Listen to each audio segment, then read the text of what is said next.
Oh, I'm dead. Do you want to go fast? Or do you want to go from one end of the map to the other with no effort? You came to the right video. I play Scout because of the mobility. I get to fly around and run faster than other kids, as well as deal significant damage in the front lines. If you like the sound of that, then good. The Scout kit, in my opinion, is the easiest kit to pick up and learn quickly. Now, this video assumes that you know the basics of the game. If not, watch this video linked up here, or you can stay cause you can do whatever. I gotta give credit to the unofficial wiki and the wiki fandom for the more specific details like the numbers and statistics and stuff for my other tutorials, including this one, while I also add my own anecdotes and experiences. I'm gonna put this quick disclaimer over here. You can pause to read it, but it basically says that the following advice and tips are from my experiences playing this kit, and the specific details and numbers are from the unofficial wiki fandom. If you find any info in this video inaccurate, missing, or lack thereof, don't hesitate to leave a comment. While you're there, be sure to like and subscribe to show your support. And guys, thank you so much for the recent support for both of my previous tutorials. I appreciate all of you. Now in this video, we're gonna cover the kit equipment and passives, kit tips, and how to do your part for your team. Now your only passive for the Scout kit is 25% faster walk speed. This means you can run faster than other kits, and this can be stackable with other items. So the Scout has the Akimbo, which is exclusive to Scout only, the Jetpack, Defibrillator, and Ammo Box. Both the defibrillator and ammo box won't be covered in this video. If you want to learn more about the defibrillator, you can check out my guide linked in the description or linked up there. So your Akimbo is a pair of two silenced pistols, and you might be saying, oh, why is it silenced? Well, the silencers are for style points. The Akimbos are your primary and mainly your only source of damage. Holding them will grant you an additional speed boost. The Akimbos are inaccurate at medium to longer ranges due to the spread. Scoring a hit on an enemy using the Akimbos will give you 6 HP per hit, and each bullet costs 0.1% ammo and deals 26 damage, as well as having 16 bullets at one time. And here are the upgrades, and both cost 15 reserves. The Voltic Impact, which you need to be level 6 to upgrade, is a pair of revolvers that shoot literal bolts of lightning, being able to shoot multiple enemies at once at the cost of less damage. So the Voltic Impact has 5 times bullet speed since it's lightning, and when you hit an enemy, it will chain a lightning attack that damages up to one target within a 13 stud radius. This basically means if there's another enemy to the one that you hit nearby, they will also be hit too. Only one other enemy can be hit. When hovering in the air with your jetpack, you will have a 50% slower descent speed with the Voltic Impact equipped. While in the air, the Voltic's impact damage, accuracy, and chain reactions are enhanced. Further info about hovering and jetpacks will be covered later in this video, so sit tight and eat your snacks. So while in the air, you have 100% pinpoint accuracy, plus 5 damage, plus 2 chain targets, and plus 10 studs of chain radius. So meaning the chain can be spread wider. Be careful when engaging the enemies while mid-air, as it exposes you to enemies such as the sniper, the tank, the gunner, and sentry. So the next one are the gunslingers, and you need to be level 3 to upgrade to these. So the gunslingers are a pair of Desert Eagles that focus more on high close quarters damage at the cost of slower fire rate.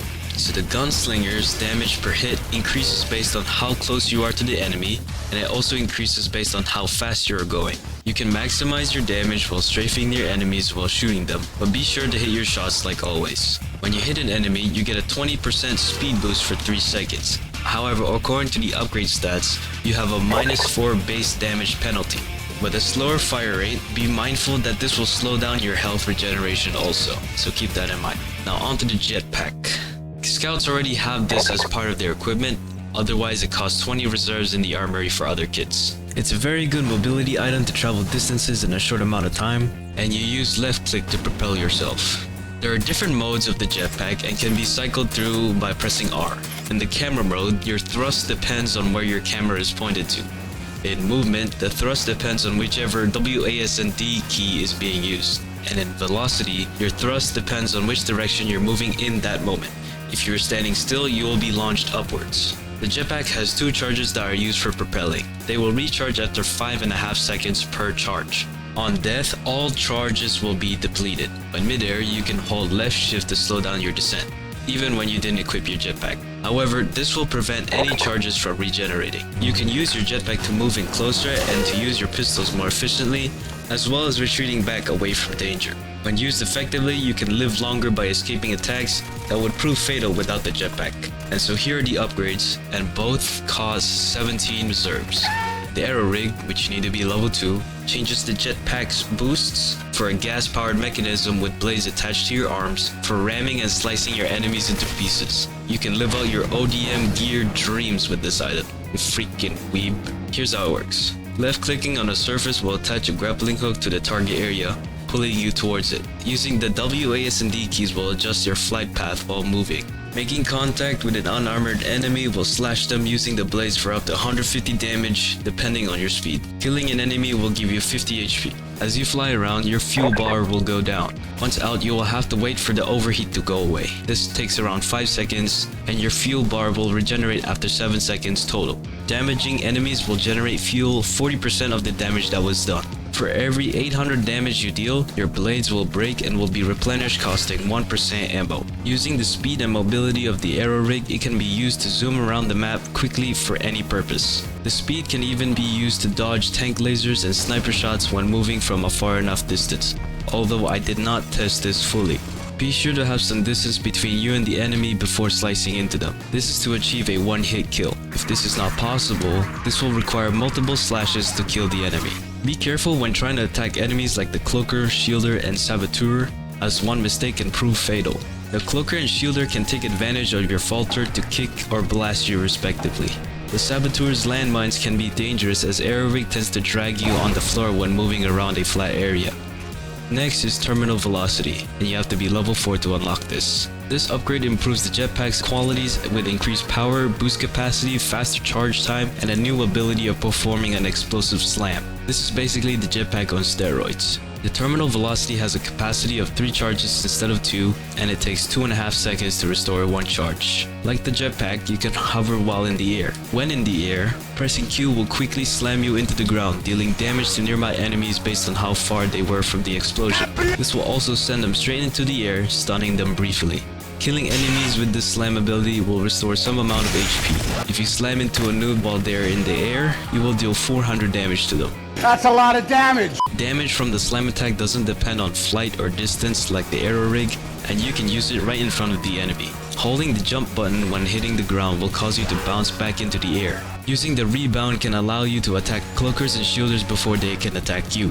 Slamming gunners will cause them to stop revving their guns. You can wreak havoc on groups of unsuspecting enemies with the slamming ability, causing them to scream when they die. Be careful with the extra thrust, charge, and power, as sometimes you can overshoot your presumed landing position and sometimes jump straight into danger.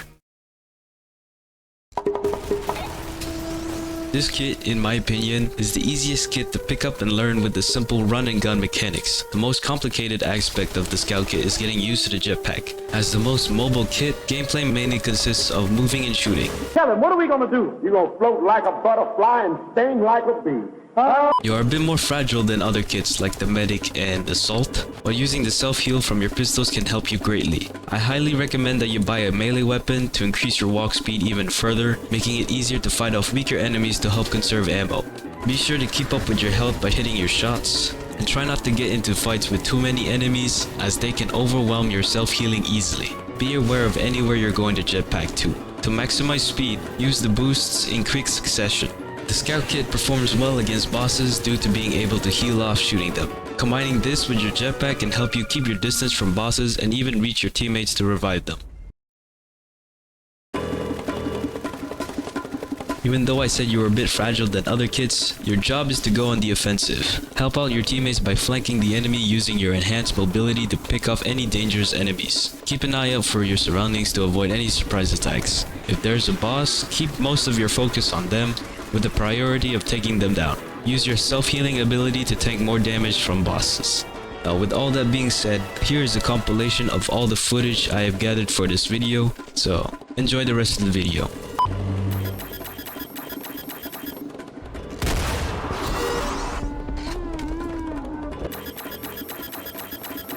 We always get the dumb freaking medic, bruh.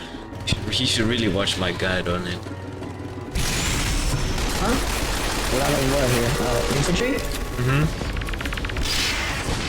Let me just find these guys. Never mind, I didn't get a single one! Get the copy. Be careful. Be careful. Wasd.